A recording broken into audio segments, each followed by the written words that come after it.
पाकिस्तानियों का क्या किरदार है अमेरिका में और पर्टिकुलरली फॉर ये जो टेक बेस्ड जॉब्स हैं इसमें क्या किरदार है और पर्टिकुलरली पाकिस्तानियों का अमेरिका में जो आप किरदार देख रही हैं एक लेंस तो वो है जो दुनिया में दिखाया जाता है कि जी एक एक वो जिसे कहना पार्शियल व्यू है एक जी बहुत अच्छा है कंट्रीब्यूट करते हैं एक वो है जी ये तो पॉलिटिक्स में चले गए कोई कह रहा है जी ये मिलिटेंट बन के कोई कह रहा है जी दहशतगर्द बन के दो तरह की चीजें चलती हैं so how do you see since you have lived in the United States आपको काफ़ी जो है दहाइयों से यहाँ पे रह रही हैं।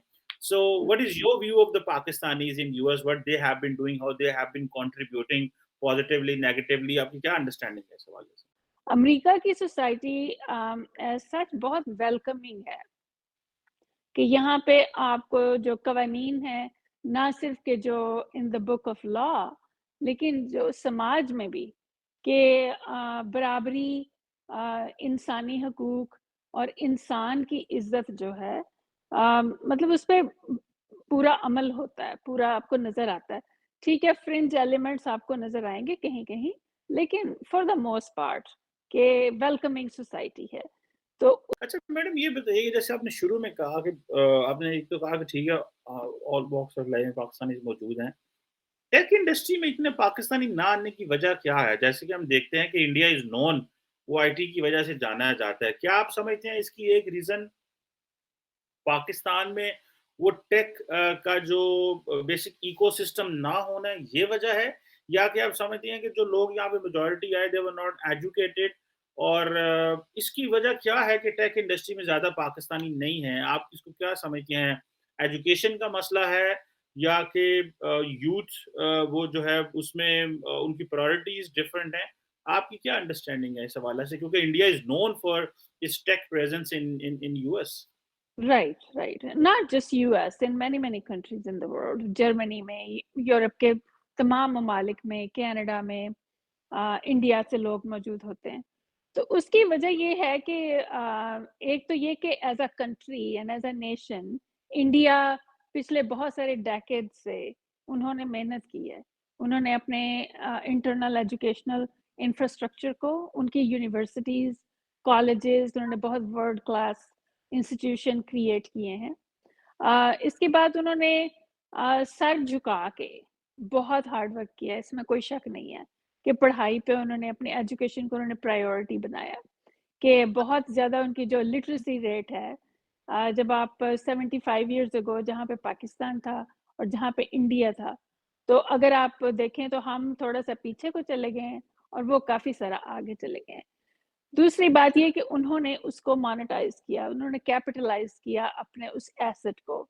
और उन्होंने उस चीज़ को बाहर एक्सपोर्ट करना शुरू किया तीसरी बात ये है कि जब उन्होंने नंबर एक के उनके पास वो कमोडिटी है एक सेलेबल कमोडिटी उन्होंने अपने ये highly trained people they have produce those second they have decided कि भाई हमने इसको लेवरेज करना है कि ये बाहर हम भेजेंगे it's like it's a commodity तीसरी बात ये कि उनको इंटरनेशनल रिलेशनशिप जो थे ना वो मैंने बहुत सारी कंपनीज में काम किया है पिछले 22 साल में ऑटोमोटिव में और तकरीबन हर कंपनी में जिसमें मैंने काम किया है उनके प्लांट्स इंडिया में होते हैं टेक सेंटर्स भी होते हैं इंडिया में प्लांट्स भी होते हैं कोई कंपनी आज तक मैंने काम नहीं किया जिसमें इंडिया में टेक सेंटर्स ना हो प्लांट्स ना हो इसमें आप बड़े बड़े ओईएम जो कंपनीज हैं जो जैसे फोर्ड जीएम क्राइसलर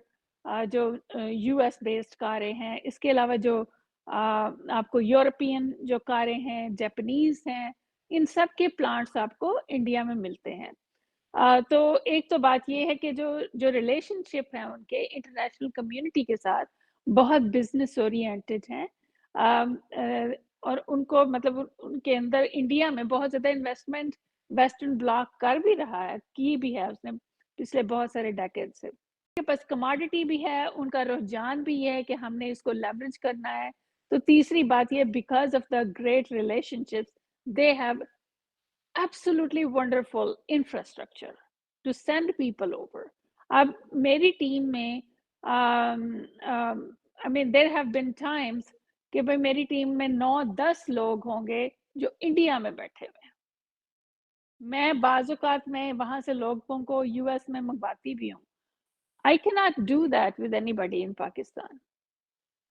मैं मेरे पास इंफ्रास्ट्रक्चर ही नहीं है, कि मेरे पास कोई सड़क ही नहीं है, मेरे पास कोई पुल ही नहीं है। पाकिस्तान और इंटरनेशनल कम्युनिटी, अब मैं यूएस की एग्ज़ाम्पल दूँगी क्योंकि ज़ाहिर है यहाँ पे मैं रहती हूँ, इस चीज़ में मैं बहुत इन्वॉल्व हूँ। कोई कंपनी ऐसी नहीं है कि जिसके थ्रू हम कोई वहाँ से टेक एक्सपर्ट मँगवा सकें, कोई कंपनी नहीं है, कोई रिलेशनशिप नहीं है। अगर आप उससे कंपेयर करें कि इंडिया के, ओह माय गॉड! कि वो 300 मिलियन का उनका हो सकता है बिज़नेस सिर्फ़ फ़ोर्ड के साथ हो, एक कंपनी का, to provide tech support, thousands and thousands of people. वो मतलब वो आएँगे, कई H-1B वीज़ा पे आएँगे, जो बाद में आपको फैसिलिटेट करते हैं कंपनीज़ के, आप ग्रीन कार्ड भी मतलब उससे हो सकता है। लेकिन इसका जो इंफ्रास्ट्रक्चर का आप समझिए कि जैसे एक तरफ एक गाँव है कि जिस पे कच्ची सड़क भी नहीं है और दूसरी तरफ 6 लेन की हाईवे है। इतना फ़र्क है, बहुत फ़र्क है। इसमें ये नहीं कि पाकिस्तान के लोग इंटेलिजेंट नहीं है। हुँ। इंटेलिजेंट इंटेलिजेंस का कोई बायस नहीं है, किसी नस्ल के साथ, किसी रंग के साथ। हर नस्ल, हर रंग, हर मुल्क में आपको ज़हीन लोग मिलते हैं। इंफ्रास्ट्रक्चर नहीं है। पाकिस्तान बहुत कटा हुआ है कि मैं आई मीन लाइक इस अप्रैल में मैंने एक बंदा इंडिया से मंगवाया कि वो अब जिस ऑफिस में मैं हूँ, उसी में वो भी आके काम करता है H-1B वीज़ा पे। मैं किसी पाकिस्तानी को हायर नहीं कर सकती क्योंकि हमारे पास इंफ्रास्ट्रक्चर नहीं है, कोई ऑर्गनाइज़ेशन नहीं है, कोई रिलेशनशिप्स नहीं है, कोई वेंडर कस्टमर अरेंजमेंट्स नहीं है, कोई उनका मतलब हिस्ट्री हिस्ट्री नहीं है, कोई क्रेडिबिलिटी नहीं है। अ, इसको जो कंक्लूड करती हैं, जस्ट फर्दर मैं इसकी थोड़ी अंडरस्टैंडिंग लूँ। आप समझते हैं कि इंडिया ने वो बेसिकली इंफ्रास्ट्रक्चर बना लिया, वो इकोसिस्टम बना लिया, दैट इज़ बेसिकली हेल्पिंग कि वो उसके उनके जो लोग हैं बाहर चले जाएँ, और पाकिस्तान के अंदर वो बेसिक इंफ्रास्ट्रक्चर ही नहीं है, तो इसकी क्या जी। वजह समझती हैं? आप जस्ट फॉर इसको मैं फर्दर एक सवाल इसमें थोड़ा लिंक कर लूँ and then you can talk on that. आप क्या समझती हैं, पाकिस्तान में उतनी बड़ी मार्केट नहीं है? आप क्या समझती हैं कि क्या लीडरशिप ने इतना को मार्केट से मुराद ये है कि इन कंपनियों की बिज़नेस वहाँ पे ना होने से मुराद ये है कि इतना यूज़र नहीं है, एंड यूज़र नहीं है उन चीज़ों का। I don't think so. I don't think so. I think कि जो क्लाइमेट है पाकिस्तान का, जो एक इंटरनेशनल लेवल पे जो समझा जाता है कि वहाँ पे तो पेपैल भी जाने को तैयार नहीं होता, वहाँ पे अमेज़न जाने को तैयार नहीं होता। तो ये बड़ी-बड़ी कंपनीज़ आप देखिए कि वो कैसे रिस्क लें, कि जहाँ पे इमीडिएटली आपकी इन्वेस्टमेंट जो है, वो डिवैल्यू होना शुरू हो जाए या आपको और तरह के रिस्क हों। तो आई मीन इंडिया की प्रायोरिटीज़ मुख्तलिफ रही हैं, वो बिज़नेस ओरिएंटेड हैं और एजुकेशन ओरिएंटेड हैं। तो पाकिस्तान में आप समझते हैं कि हम ज़्यादा पॉलिटिसाइज़ हो गए और हम जंगों में मसरूफ़ हो गए, कोल्ड वॉर में चले गए, फिर जिहाद का प्रोजेक्ट शुरू कर लिया, फिर जी, वॉर एंड टेरर में घुस गए। तो that is where you find कि हमने अपनी सारी की सारी जो है वो अपनी जनरेशन के लिए रास्ते ही अलहदा चुन लिए हैं। जी। चुना ही नहीं है, बंद कर दिए हैं। चुने तो नहीं है, बंद कर दिए हैं। और फिर ये कि अब तो ख़ैर इंटरनेट की वज़ह से और सोशल मीडिया की वज़ह से इन्फॉर्मेशन जो है उसको छुपाना या चेंज करना मुश्किल है। लेकिन अगर आप क्रिटिकल थिंकिंग आपकी ना हो, आपकी इन्फॉर्मेशन इनएक्यूरेट हो और आप इन्फैंटिलाइज़ हों, तो वो जो एक तिफ़लाना किस्म की आप एक कौम तैयार कर लें। तो कि जिन्हें जिन्हें जन्नत में जाने का ज़्यादा शौक है और एमबीए करने का नहीं है। I mean like in a nutshell कि अगर एक माँ के 2 बेटे हों, हम एक जैसे हैं ना बिल्कुल, हमारा कल्चर एक जैसा है, हम बोलचाल हमारी एक जैसी, हम खाने एक जैसे खाते हैं, फ़िल्में वही देखते हैं, गाने वही सुनते हैं। लेकिन एक को जन्नत में जाने का शौक है और एक कहता है कि मैं एमबीए करके तो बीएमडब्ल्यू रखूँगा। ये बस पाकिस्तान का जो एज़ अ कंट्री और फिर जो उसमें जो रहने वाले लोग हैं, वो के लिए अपॉर्च्युनिटीज़ अगर आप समझें कि 100 में से 98 अपॉर्च्युनिटीज़ इंडिया के पास है और 2 होंगी पाकिस्तान के पास। तो बहुत अपॉर्च्युनिटीज़ बहुत बहुत कम है पाकिस्तान के पास। तो मैडम आप क्या समझती हैं while living in US, while serving here, staying here, आप क्या समझती हैं हू फेल्ड पाकिस्तान? पाकिस्तान को किसने फेल किया है? क्योंकि देखें आप आपकी कंट्री ऑफ ओरिजिन पाकिस्तान है, तो बंदे को कांस्टेंट फैमिली, रिश्तेदार, दोस्त, अहबाब, तो वो एक कांस्टेंट राब्ता तो रहता है, आप वहाँ पे देखती होंगी वहाँ पे क्या हो रहा है, ज़ाहिर-सी बात है एक नेचुरल सी चीज़ है। आप जी। क्या समझती हैं while staying in US who failed Pakistan? किसने हमें फेल किया है? आप आपकी एक एक एक पाकिस्तानी अमेरिकन की क्या असेसमेंट है इसमें? मैं लेकिन वो जो आप कहते हैं कि आप अवाम जो है, वो इमीडिएटली बिहेव करना शुरू कर देगा आज़ाद शहरी की तरह, वो तो मुमकिन नहीं है। आज़ाद शहरी जो सोचे कि ये जो वज़ीर है, ये मेरा नौकर है, he is a public servant, उस जगह तक जाने के लिए बहुत ज़्यादा मैच्योरिटी की ज़रूरत होती है, बहुत ज़्यादा फ्रीडम की ज़रूरत होती है, कि आपके ऊपर रिपरकशन नहीं होगी। जहाँ पे बंदे उठवा लिए जाएँ वोट के लिए, जहाँ पे आपको तालीम हासिल करने की इजाज़त ना हो, जहाँ पे आप मज़ेरा कल्चर हो, जहाँ पे वडेरा कल्चर हो, वहाँ पे democracy it's a joke. India ने उस वक़्त बड़ी मेजर चेंजेज़ की, पहले तो उनके पास पॉलिटिकल कैपिटल ज़्यादा था, मैच्योरिटी ज़्यादा थी, उन्होंने रिफॉर्मेशंस की, जो लैंड रिफॉर्म्स किए थे, कुछ चीज़ें उन्होंने इमीडिएटली बहुत अच्छी-अच्छी इम्प्लीमेंट की, कि जिसमें उन्होंने मतलब डाइवर्सिटी की एक्सेप्टेंस और जो मुख्तलिफ सूबों को जो उन्होंने एक ऑटोनॉमी दी हुई थी। लेकिन अब लगता है कि वो दूसरी तरफ को चल पड़े हैं, तो अल्लाह जाने कि अगले 20 साल में क्या सिचुएशन होगी। सो आई वुड से कि इट इज़ नॉट फेयर कि हम कहें कि पाकिस्तान को किसने फेल किया या पाकिस्तान फेल क्यों हुआ। देखें ये एक हज़ारों साल से पंजाब भी वहीं बैठा हुआ है, सिंध भी वहीं बैठा हुआ है, वाक़यात होते हैं। हम उसको लाइनों के अंदर बंद नहीं कर सकते। ये वही पंजाब है जहाँ रंजीत सिंह भी था, ये वही पंजाब है और ये वही पंजाब है कि अब जहाँ पे अ, पंजाब का वज़ीर पंजाबी वज़ीर आला ना होगा पंजाब का। तो आई मीन थिंग्स चेंज आप एक विंडो में बॉक्स इन करके ना तो स्टेटमेंट नहीं दे सकते क्योंकि कोई पता नहीं कि अगले 20 साल में जो इन हालात से अगले 20 साल में लाइनें कहाँ होंगी, नक्शे कैसे होंगे, वी जस्ट डोंट नो। तो at the end of the day I think कि सिर्फ एक जो मैं मेरा जो थर्मामीटर होता है कि एक आम इंसान की ज़िंदगी कैसी है। सिर्फ वो एक वाहिद चीज़ है कि जिस पे मैं जजमेंट दूँगी और वो है कि एक आम इंसान की ज़िंदगी जो है ना, वो ठीक नहीं है, उसकी डायरेक्शन ठीक नहीं है। कि मुझे याद है कि जब मेरे बचपन का जो पाकिस्तान था, वो आज का पाकिस्तान नहीं है। In terms of safety, in terms of culture, culture बिल्कुल बदल गया हुआ है। इतना तेज़ उन्हें इस्लाम चढ़ा हुआ है कि माय गॉड! तो मतलब कल्चर बहुत चेंज हो गया है और उसके बाद जो एक आम इंसान की जो बाइंग पावर, सस्टेनेबिलिटी, वो सारी चीज़ें जो है ना, वो ठीक डायरेक्शन में नहीं जा रही। That is what worries me. I don't care कि 75 साल में कैसे फेल हुआ है, कौन हो फेल हुआ है। और वो इंडिया के अंदर जो है वो सोलर वाटर पंप्स दी रही है और इसको कहा जा रहा है कि that could be a gold mine हो सकता है फूजी इलेक्ट्रिक के लिए।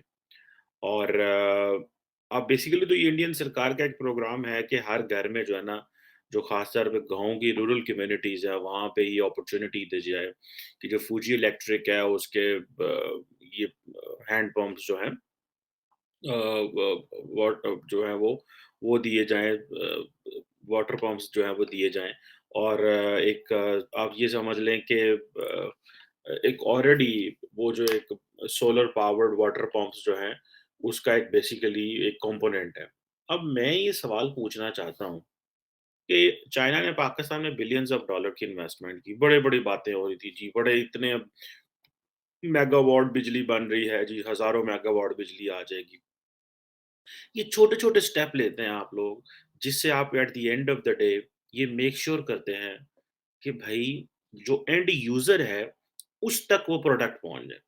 हमने बड़े चाइना से काम करा लिए और इस तरह की जो चीज़ें थी वो हम करवा नहीं सके। जिस तरह के देख रहे थे कि टाटा मोटर जो है, उसने कोई $10,000 वाली एक इलेक्ट्रिक व्हीकल इंडिया में इंट्रोड्यूस करा दिया। अब $10,000 जो है मतलब दैट इज़ नथिंग, मतलब इंडिया का मेरा ख़्याल है कोई, if I am not wrong, कोई 12-13 लाख रुपए, 14 लाख रुपया होगा। ठीक है जी। या इससे भी कम होगा, मुझे थोड़ा इंडियन रुपी में है, इससे भी कम है, 7-8 लाख शायद होगा, मेरा ख्याल है 70-75 का अगर वहाँ पे डॉलर है, तो आप इससे देख लें कि वो इससे भी जो है वो 10 लाख से भी नीचे की गाड़ी जो है वो मिलेगी। पाकिस्तान में तो यही गाड़ी अगर $10,000 की है, तो ये ऑलमोस्ट आप समझिए कि 25 लाख तक आराम से पहुँच जाए, क्योंकि हमारी करेंसी बड़ी डीवैल्यू है। एनीहाउ, अब ये 1 बिलियन डॉलर की जो है वो एप्पल जो प्रोडक्ट है, एप्पल फ़ोन जो है, ये उसको एक्सपोर्ट किया है। 1 billion dollar in just 5 months. अब ये इमेजिन कर लें कि कितने बड़े पैमाने पे जो एप्पल है वो अपने ऑपरेशन जो है वो कर रहे हैं। और इंडिया ने जो फ़ोन भेजे हैं वो यूरोप गए हैं, मिडल ईस्ट गए हैं और ये कहा जा रहा है कि 12 महीने में 6-5 महीने में जो 1 बिलियन डॉलर है और 12 महीनों में ये 2.5 बिलियन डॉलर तक जाएगा। और जिसको आप ये कह समझ लें कि मार्च जो 2023 है, ये उसकी बात कर रहे हैं। अब ज़ाहिर बात है कि ये जो आईफ़ोन 13 जो इंडिया में बनना शुरू हुआ और अभी जो 14 भी वो आ रहा है, उसमें भी बात चल रही है कि उन्होंने कहा है कि हम उसको लेके आ रहे हैं वहाँ पे। और अब ये कहा जा रहा है कि ये क्योंकि भारत के अंदर जो आईफ़ोन की जो मैन्युफैक्चरिंग है, इसका आगाज़ तो 2017 में हो गया था। अब देखें कि 2017 में कहाँ पे बात चली और फिर ये अभी तक यहाँ पहुँची है, तो it takes a lot of time. अब ब्लूमबर्ग जो है वो ज़ाहिर बात है जिस चीज़ का इशारा दे रहा है, वो कह रहा है कि ये अगर ये ट्रेंड जारी रहा तो आइंदा आने वाले दिनों में जो बड़ी टेक कंपनीज़ हैं वो सारी की सारी इंडिया जो है वो शिफ्ट होंगी। अ, अब ज़ाहिर बात है कि जो आईफ़ोन 14 है उसके अंदर जो टेक्नोलॉजी है और जो बहुत सारे सिक्योरिटी फीचर जो मुतारफ़ कराए गए हैं, अब जो ज़ाहिर बात है कि वो इंडिया के लिए और ज़्यादा वो चीप होगा, क्योंकि वो नेट मैन्युफैक्चरर हैं। अब जब इतनी बड़ी आईटी की कंपनी जो है वो इंडिया में बैठी हुई है और बाकी कंपनीज़ भी इंडिया में आ रही हैं, तो आप इमेजिन करें कि जो टेक इंडस्ट्री है उसकी जो प्रेज़ेंस है, उसका उसकी इकोनॉमी पे इतना असर ये होगा कि एक तो है एक्सपोर्ट होगी, दूसरा उनको ये फ़ायदा होगा कि वहाँ पे जो जो नेट जो यूज़र्स हैं, वो उसको एक बड़े पैमाने पे इस्तेमाल करेंगे, टेक्नोलॉजी सस्ती होगी। तो ये आप इमेजिन कर सकते हैं कि अगर ये यूरोप और मिडल ईस्ट में ये सारी प्रोडक्ट्स जा रही हैं और तो आप अंदाज़ा कर लें कि ये 2023 में वो कह रहे हैं कि तकरीबन ढा ढाई अरब डॉलर की ये एक्सपोर्ट जो है वो यहाँ से होगी। तो नरेंद्र मोदी ने जो मिशन बनाया है वो हम तो उसको समझ रहे हैं पॉलिटिकल लेंस में। इंडियंस ने नरेंद्र मोदी को देखा इकोनॉमिक लेंस के अंदर और मेरा ख्याल है यही वो चीज़ है जिसको शायद पाकिस्तान को थोड़ा-सा इसको इस लेंस से भी देखना पड़ेगा कि भाई you just can't look India from political lens all the time, you have to look it from other lens. अब ये कहा जा रहा है कि जो एप्पल है वो ये बात कर रहा है कि उसकी जो प्रोडक्शन का जो 10% है, उसका 10 उसकी टोटल प्रोडक्शन का 10% चीन से बाहर मुंतकिल करने में तकरीबन 8 साल लगेंगे।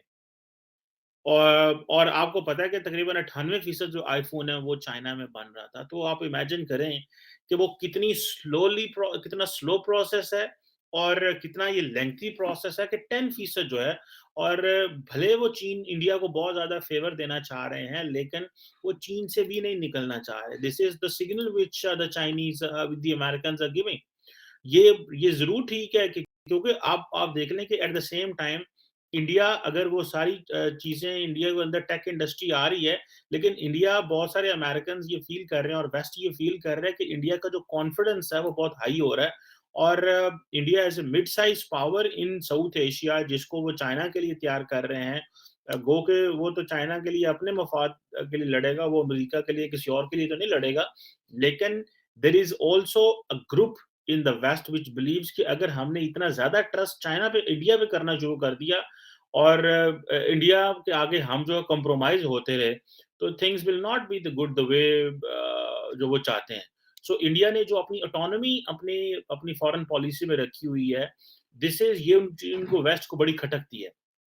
और और उनको पता है कि अगर हमने ये चीज़ें ये कंटिन्यूअस रही, तो ये अब अगर आपने मैन्युफैक्चरिंग हब इंडिया को बनाना है, सो इंडिया से हमें क्या लेना है?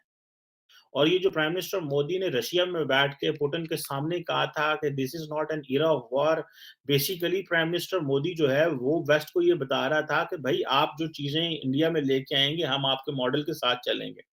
This is what prime minister Modi is saying. अब ये अंदाज़ा कर लें आप कि लेकिन वो ऑटोनॉमी भी रखना चाहते हैं। वो ऑटोनॉमी भी रखना चाहते हैं और वो चीज़ें जो हैं वो भी चलाना चाहते हैं। सो ये एक बड़ी इंटरेस्टिंग डेवलपमेंट है कि और अगर आपको याद हो, पहले तो एक जो ताइवान का जो फॉक्सकॉन जो टेक्नोलॉजी ग्रुप है, वो इंडिया में बैठ के ये चीज़ें डेवलप कर रहा था। लेकिन अब आके आपको पता चल रहा है कि अगर वो अब वो सारा कुछ इंडिया को जो है वो देने की कोशिश कर रहे हैं। और इंडिया क्योंकि जो उसने मैं देख रहा था रिसेंटली, जो प्राइम मिनिस्टर मोदी ने एक इनिशिएटिव लिया था कि $10 बिलियन की जो है ना चिप इंडस्ट्री में, जो सेमीकंडक्टर इंडस्ट्री में लगा रहे हैं। उसको जब ज़ाहिर बात है, उसका फिर ज़ाहिर बात है कि ये एक वो कॉम्पिटिटर बन रहा है खित्ते के अंदर भी, ठीक है जी। अब और मज़े की बात है कि ये सुनने में आ रहा है और जो मैंने शायद देखा भी था, इससे मुझे याद आ रही है कि जो मोदी जी का जो होम स्टेट है गुजरात, वहाँ चिप्स की तैयारी की जाएगी। So how jealously every state in India guards its interest. हर जो स्टेट है इंडिया के अंदर किस तरह जेलसली अपना गार्ड करता है। और मोदी जो है वो इंडिया के अंदर जो बहुत कुछ देने को दे रहा है, लेकिन वो जो गुजरात को भी बहुत कुछ दे रहा है। और ये क्योंकि सेमीकंडक्टर इंडस्ट्री में India is putting their foot in, तो ये एक तकरीबन एक बड़ी बिलियन डॉलर इन्वेस्टमेंट है। ये कोई छोटी-मोटी चीज़ नहीं है, क्योंकि दुनिया का जो मुस्तकबिल है वो इस चीज़ से जुड़ा हुआ है। और इसीलिए इंडिया ने जो सेमीकंडक्टर इंडस्ट्री है, ये जो सेमीकंडक्टर बनाने वाले हैं, उनको दिखाने के लिए कि इंडिया कितना इंटरेस्टेड है, उन्होंने $10 बिलियन का एक इकोनॉमिक पैकेज, जैसे मैंने पहले कहा, उसका ऐलान किया था। और ज़ाहिर बात है ये सारे जो मैन्युफैक्चरिंग है वो यहाँ पे होगी। So India basically at the same time is also challenging it, ये जो इसके चीन, ताइवान और जनूबी कोरिया जो हैं, उनको भी चैलेंज कर रहा है और उनके साथ कॉम्पीट भी करेगा। सो अब आप इमेजिन करें कि that will basically force India कि वो अपनी जो पोजीशन है रशिया के ऊपर वो तब्दील करेगा। ये नहीं हो सकता कि इंडिया वेस्ट से सारे इंसेंटिव भी ले जाए और अपनी पोजीशन भी चेंज ना करे। इंडिया को अपनी पोजीशन चेंज करनी पड़ेगी। The reason behind is because वो वेस्ट ने क्वेश्चन मार्क लगा दिया है। लेकिन इन रिटर्न इंडिया उससे उससे क्या खस कर सकता है? क्या इंडिया एक टफ डील ले सकता है पाकिस्तान के ऊपर? मुझे नहीं लगता कि टफ डील ले सकता। That is not that I am a Pakistani, because जो वेस्ट है वो पाकिस्तान को बहुत सारे लेंस से देखता है। लेकिन इंडिया जो उसके लिए जो प्राइमरी जो चीज़ है वो ये है कि किस तरह इंडिया के अंदर एक इकोनॉमिक रेवोल्यूशन आए, किस तरह इंडिया के अंदर एक मैन्युफैक्चरिंग रेवोल्यूशन आए, ताकि at the end of the day लोगों को जॉब्स मिलें। और एक तो जॉब मिले, दूसरा ये है कि जो मार्केट है, जो इंडियन मार्केट है उसको थोड़ा-सा बूस्ट मिले। दुनिया की अटेंशन नहीं है, क्योंकि वहाँ पे वो जो बेसिक इंफ्रास्ट्रक्चर है वो नहीं है।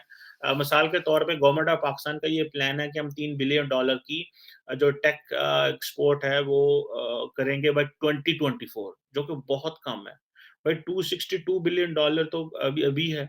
तो ये जो है अगर जो मैक्रो इकोनॉमिक एनवायरनमेंट जो है दुनिया का वो तब्दील नहीं होता, और उसमें भूचाल रहता है, मामलात खराब रहते हैं, डोमेस्टिक पॉलिटिकल स्टेबिलिटी रहती है, तो पाकिस्तान का ये जो डोमेस्टिक स्टार्टअप इकोनॉमी का ये सारा जो सेटअप है, ये बहुत ज़्यादा अंडरमाइन होगा। अब पाकिस्तान के अंदर जो इकोसिस्टम है टेक्नोलॉजी का, ये बहुत कमज़ोर है और बड़े कम शहरों में है, कराची, लाहौर में थोड़ा बहुत है, इस्लामाबाद में है। अदर दैन दैट ये कहीं सर्वाइव नहीं करता। और अगर इ इतनी फ्लक्चुएशन दुनिया में आती है, देखिए इंडिया तो उस फ्लक्चुएशन से बाहर निकल गया। हमने भी कोविड को देखा, इंडिया ने भी कोविड को देखा, चाइना, अमेरिका सबने कोविड को देखा। जीडीपी ग्रोथ रेट माइनस में चला गया। लेकिन at the end of the day जैसे ही हालात बेहतर हुए तो वो 7% क्रॉस कर गए। हम वहीं पे 3 पे बैठे हुए हैं, क्योंकि हमारे यहाँ पॉलिटिकल अनसर्टेनिटी बहुत ज़्यादा है। हम इन चीज़ों में फँसे हुए पड़े हैं कि भई इस क्राइसिस से कैसे जो है वो हमने डील करना है। और ये एक जिसे कहते हैं ना एक बड़ा चैलेंज है भाई कि ये किस तरह इसको आगे लेके चलेंगे और हम किस तरह इसको एस्टैब्लिश करेंगे